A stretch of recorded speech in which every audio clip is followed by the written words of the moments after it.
Hey guys, what's up?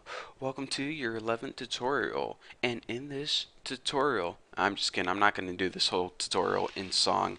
Maybe another tutorial, but I'm not really in the mood this time. So anyways, in this tutorial, what I'm going to be teaching you guys is how to use functions that require multiple parameters. So let me give you guys a quick example of a function that might require multiple parameters. If you were making a calculator and you wanted the user to enter two numbers, well, it doesn't exactly know what those numbers are yet, so we go ahead and we use these numbers as parameters in functions. So as you can see, instead of just a single piece of information, it might need two numbers or 8 numbers or 20 numbers. So in order to use multiple parameters in a single function, let me show you guys how to do that. So let's go ahead and make that program right now that just goes and adds two numbers together. Well, we can't use void because right now it is making a calculation. It's gonna calculate two numbers, find the sum of them, and return to us the answer. So let's go ahead and say, all right, since what you're going to be returning to us is an integer, go ahead and type int. And now what am I going to name my function? Add numbers. Simple, easy, pretty clear. So now we go ahead and make our parameter list and body list. Here's what I do before I add in my parameters. I don't know why, but I just do it.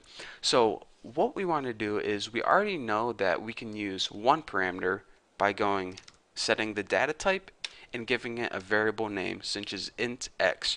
Well, we know that this function is going to need two numbers. We already did one, so how do we say we want to use another number as well?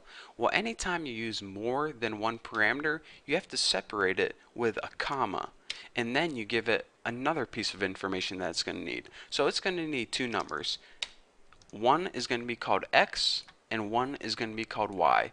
So let's go ahead and now we have a function that takes two extra pieces of information. So we're going to be giving it two integers, x and y. So now let's go ahead and use those numbers somehow. So what we're going to be doing is, let's go ahead and make another variable called answer, and this is just equal to the values of x plus y. So say that the user passed in two numbers, 5 and 6.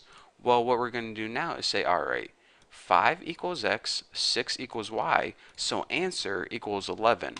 So once we have that answer calculated, all we need to do now is we need to return it. And this pretty much means give it back. So in order to return anything, you just go ahead and write return and then what you want to return. Well, just return the answer. So a return value is basically, once you make your calculation, the final calculation, that's what they get back. So in main, we return 0 because computer programs know whenever you get 0 back, this means that your computer program ran successfully.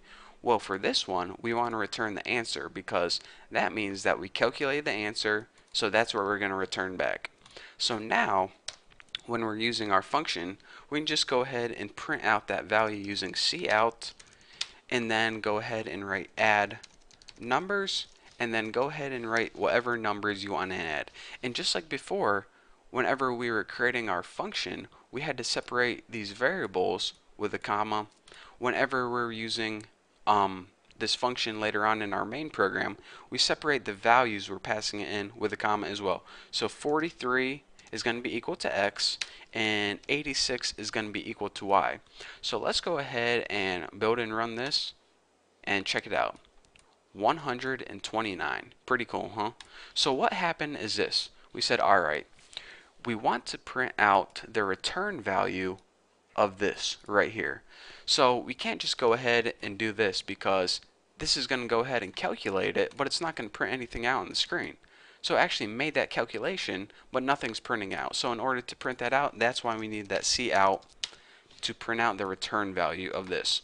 So anyways, what we did is we said this. Alright, we want to use this add numbers function right here, but it needs two integers in order to work. It needs an x and a y. So we said, alright, you want two integers? You got it. You got a 43 and an 86. Let's make some magic happen, baby. So it took that 43, plugged it in for x, and 86, plugged it in for y, and it stored that value, or excuse me, it stored the sum of the calculation in a variable called answer. And the answer was like, I don't know what it was, but it took that answer and it returned it back to you. So it says, all right, this is basically equal to 129. So this right here is pretty much just a different way of saying 129, so I'm going to print out 129.